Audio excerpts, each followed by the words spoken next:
Hi, I'm Keri Murphy, and welcome to Inspired Living TV, where we inspire lives and empower entrepreneurs.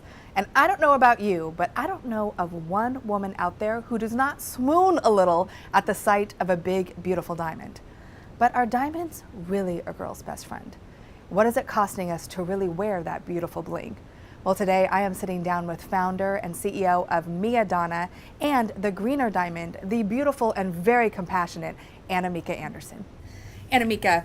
Hi, Keri. Thank you so much for joining me. I've been wanting to sit down with you and talk about this for quite some time because I love your story and I love what you're doing. I know, I appreciate it so much. I'm so excited to do this. Oh, good. So tell me, how did you get into creating lab-made diamonds? Like, that wasn't your background. Right, no. And I never ever thought this is where I'd end up. But I came into this industry more as an activist than anything else. In 2005, I had actually found out that I had unintentionally purchased a conflict diamond. And I felt so bad that I had actually bought into this and hurt a whole generation of children totally unknowingly by buying this product. In my mind, I wanted to make things right, so I started sponsoring a little boy in a diamond mining community in Liberia, Africa. And that was so amazing because we would exchange letters, so I got the first-hand look of what it was like for this little boy to grow up in a diamond mining community. And it wasn't until one time he wrote to me and said, "I had a great summer because only one of my friends was killed." That right there changed my life forever, those words. And he was saying it as a real positive thing, that this was great. Right, like something to celebrate. Only one of my friends was killed over the summer. Right. Yeah. That really kick-started everything. I said, right, this is ridiculous. No child should be dying over diamonds. No child should be dying anyway.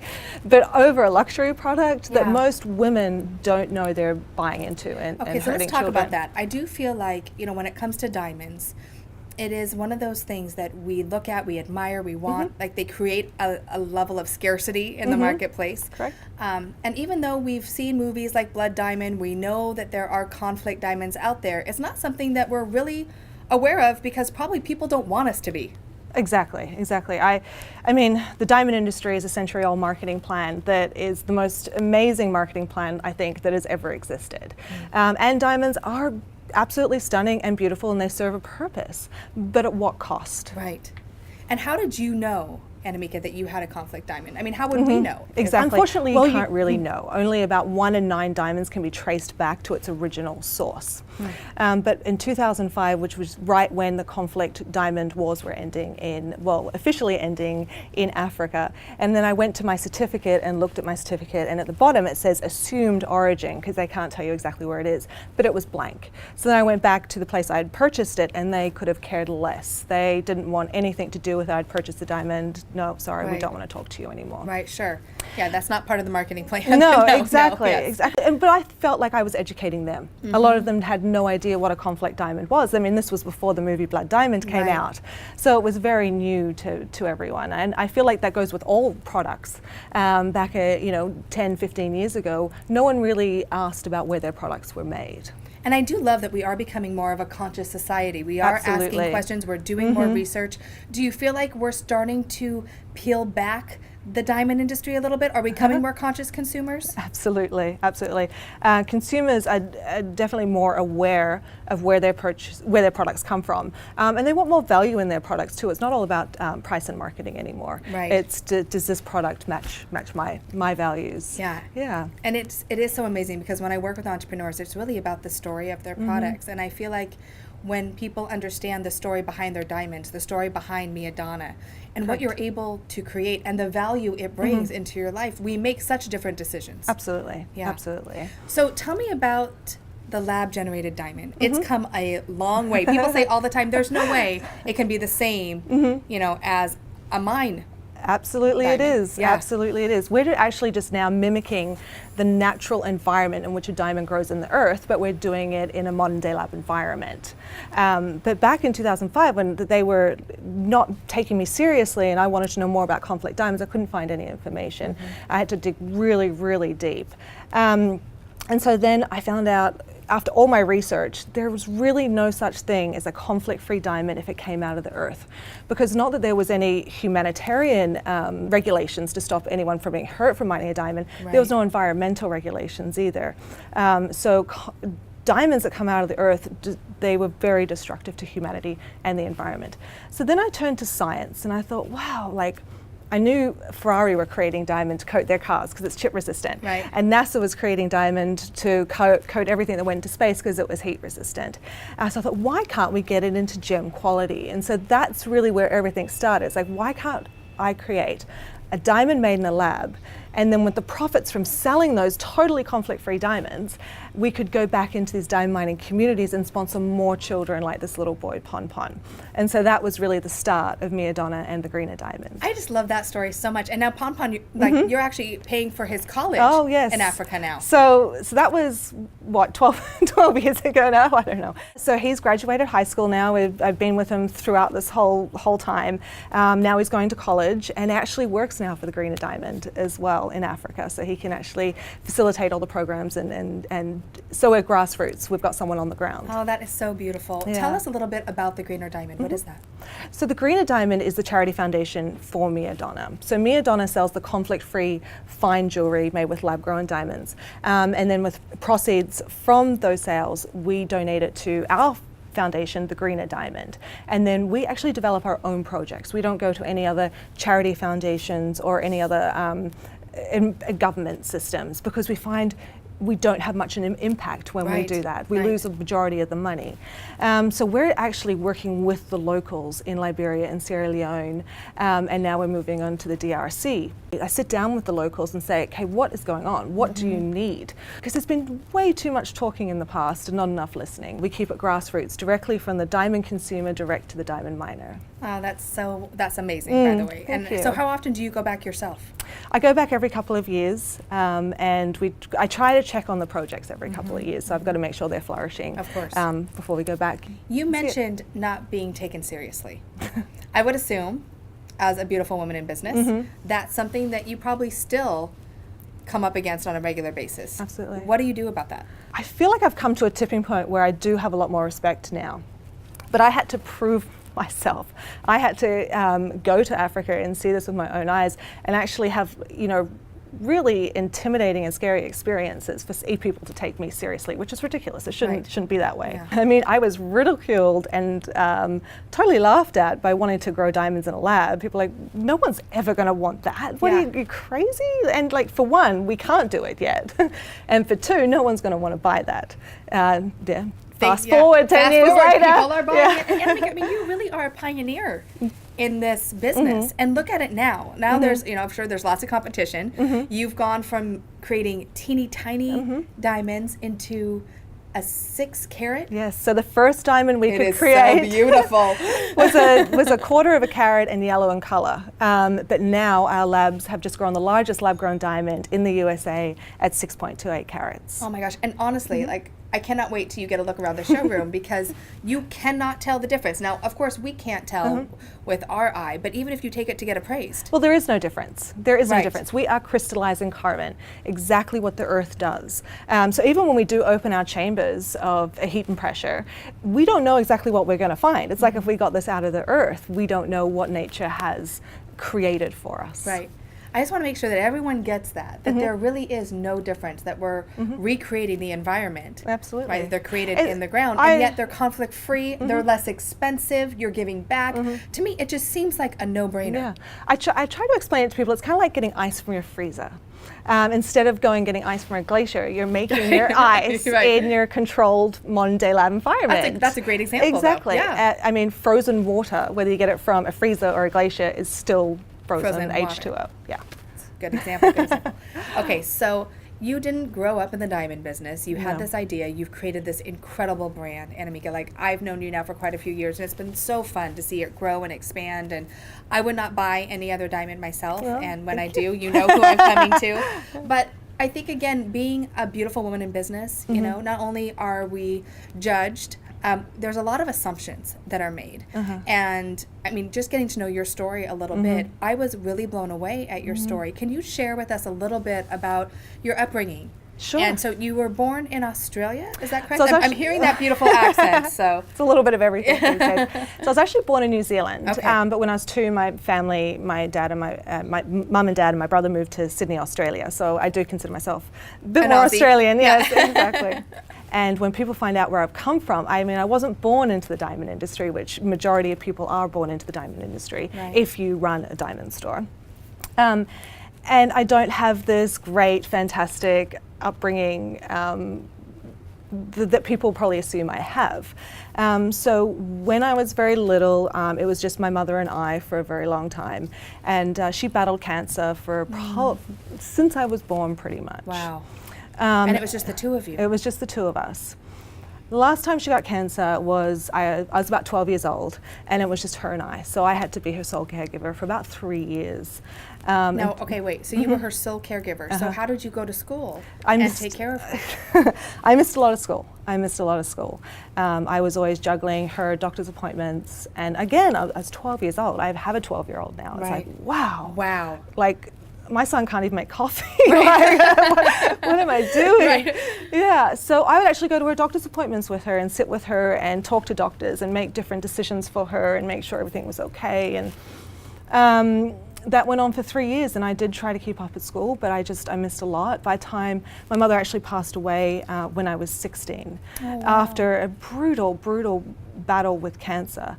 And I tried to go back to school, but I'd missed so much school, it just wasn't going to happen. So I left. So you left? Yeah. And I was on my own since then. Since 16, on your own? On my own. How did you take care of yourself? Well, I think that's where my entrepreneur skills set in. It was more of a survival tactic than anything else. I really haven't worked for anyone before. Completely unemployable. Exactly, yes. I would be fired immediately. So yeah, I did have a good modeling career, and then I worked for Yves Saint Laurent, and I just kind of moved up from there and then opened up my own businesses, and I was just very savvy, hustled a lot to make ends meet. Yeah. You know what I love is that we really don't know what we're capable of until sometimes we aren't given any other choices. Absolutely. And we go, okay, and when it comes to pursuing a dream or a business, I think it's something we usually say, oh, it's not time yet, I can do that later, I don't have everything I need to be ready. And yet at 16, you found yourself pretty much on your own and being, how am I going to make it? And you've made it. I mean, you've done an amazing job for yourself, and you have two beautiful children. And I mean, there was some hardships, but I did make a lot of choices. I made some really stupid choices. I made some really great choices. But I always knew there was more for me. I wasn't going to sit back and be a victim at all. It's like, let's get this done. Yeah. And I feel like that experience also gave me, I'm more compassionate to orphan and abandoned children.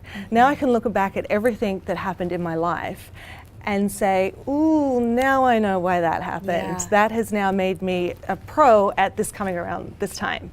And it's so hard to realize that when you're going through it, either as a child or an adult, when you go through something that's really challenging, to really believe that it's happening for you, that there's a greater cause and purpose that's going to allow you to open up to other people in a way that you wouldn't have been able to. And I doubt you would have been so compassionate with Pon and everything that the greener diamond represents if you didn't go through that as a young girl. Absolutely. When I was first getting into this and reading all the stories, I kept coming back to my own childhood and thought, oh, these kids are going through the same thing. And I was so young at that time, I couldn't save my mother. That's how I always felt. I couldn't save her. But now I had this platform. I was an adult now. I had my own children. I could help a whole generation of children. Yeah. So I think that really is what kicked this into gear. Oh, it's just so amazing, Anna-Mieke. What would you tell someone who is right there on the edge, like they want to take the jump, they want to leap, and they're just too scared to do so? Fear. Yeah. That little bugger. Okay, so what I would have told myself back at that time, it's trust yourself. I find if an idea keeps nagging at you, you're daydreaming about it, it's constantly there in your mind, you're researching, you're drawing about it, it's there. You've got to pay attention to that because there's a reason, I don't know what it is, but there's a reason why that's nudging you in that direction. You definitely need to explore it. So it's just really trusting yourself. Absolutely, and your intuition. Yeah. I think that plays a big part of this. Such a gift. It's such a gift when we listen to it. And I know for me personally, it's been a huge compass in growing my brand and creating the life that I have today. It took me a long time to be able to trust myself. It really did. I had to do a lot of soul searching. It wasn't until I was really at rock bottom, and Mr. Rock Bottom and I have met a few times. How's that? Can I say it, please? it wasn't until I thought, you know what, I don't want my past to mess up my future anymore. Yeah. I need to really study that past so I can stop making these same choices. It's like I was on this merry-go-round. Yeah. So then I took a really hard look at myself, and then you learn to love yourself, and you love all the faults, you love all the awesomeness, you love everything, because all that bolted up together makes me. I wasn't this person now that I thought people wanted me to be. And so once that all clicked, I trusted myself in my decisions now. It's like when that Deltine Thomas comes on, it's like, no, I know this. I've got it. It's all okay. I hear you. Take a seat. Yeah, exactly. Right? Yeah. And Anna-Mieke, we've both, really feel like partnership's important and being a mom's important. And we love our men, but there are times too when you are growing a business that there are conflicts that come up. And that you sometimes, you don't want to have to choose, but you actually were faced with making a decision with staying in a relationship that wasn't serving you or following this dream of opening this up. How did you make that decision? What was that tipping point for you? So I was married when I started this business. And really, this business could be incredibly lucrative if I wanted it to. But in my heart, this was a social enterprise. It was not, I wasn't a business tycoon. I didn't want to go out there and just make money. I needed to solve a problem. But my ex-husband and I did not see eye to eye on that, which created a lot of conflict in our marriage. So he wanted the mogul, and you wanted the social enterprise. Exactly. I just wanted to stop pain. That is really what it came down to. It's like, you know what, these kids, they're in pain every day. Like, how can I alleviate that? Just a little bit. It doesn't have to, I'm not going to solve this whole crisis, but just to alleviate a little bit of pain. And it wasn't the first time, well, the first time I had saved $25,000 for my first farm. And I mean, most people told me, you can't start a business and fund a foundation all at the same time. It just can't be done. It took a couple years, but I did it. And so I had $25,000, and I was really young, and like that was a shitload of money. That is. And my now ex-husband told me, it's either, if you send that money, it's either your foundation or our marriage. Wow. Yes. So that was a huge, huge turning point in my life, and that's really when what I was talking about before, going inside instead of listening to everything outside, and knowing what the right choice would be. And the next day I went and transferred $25,000. I think you made the right choice. I think Yes, you made the right choice. And it is hard. It's hard to trust and hard to listen sometimes. But, you are doing such good, amazing work in the world. And thank you. I love your product. I love your heart. And again, if you are looking for a diamond, if you know of someone, and not just engagement and wedding rings, but you have full accessories. Exactly. And all our jewelry is made in America using recycled metals. So they're actually a totally non-mined product. It gets even better. Yes. So how do people find out more? So we are we're about 80% web-based. So you can go to MiaDonna.com, and all our jewelry is online. And you actually ship out to We settings. ship out. I think that's amazing. So if you're unsure, because we are web-based, right. the customer can order 3 sample settings, and we'll send it out for them just to try, and then return to us free of charge. I mean, so, how do you not want to do that today? I love that. Yeah. So you make it really easy for people to try and experience. We do. But you do have people fly into the showroom from all over the world. Yeah, so we do have a showroom here in Portland. It's a luxury showroom, so people can come in here. We'll close the showroom for an hour for the customer, have beer, champagne, wine, and pull out every bit of jewelry we have in diamonds, and it's a really personal luxury experience. Oh, it is, and it's wonderful. So Anna-Mieke, before we wrap, please tell me, what does inspired living mean to you? I love that term that you use, inspired living, because I think it's really emotional. It kind of gives you excitement when you hear it. It's inspired living, and I really feel like it's everyone's best life. It's like, where do you go, and how can you have your best life? And then I think the tipping point of that is, how do you help others have their best life too? Yeah. I always say, when you are inspired, you inspire others. It really is that ripple effect. And if we can just change one life, help one person come out of a horrible mining, situation, or an education, or whatever it is, like, it's just the ripple effect. Yeah. Everything changes Yeah. from there. Well, you're Yeah. a beautiful spirit, Oh, Anna-Mieke. Thank you so much Thank for you. sharing with us I today. appreciate it. And thank you for watching this Inspired Living interview. We would love to hear from you. So please head over to the website and post your comment. And better yet, please share it with someone else, because as I just said, when you are inspired, you inspire others. And that is what this world needs. Thank you again so much for watching. And remember to keep dreaming it, living it, and being it. Until next time.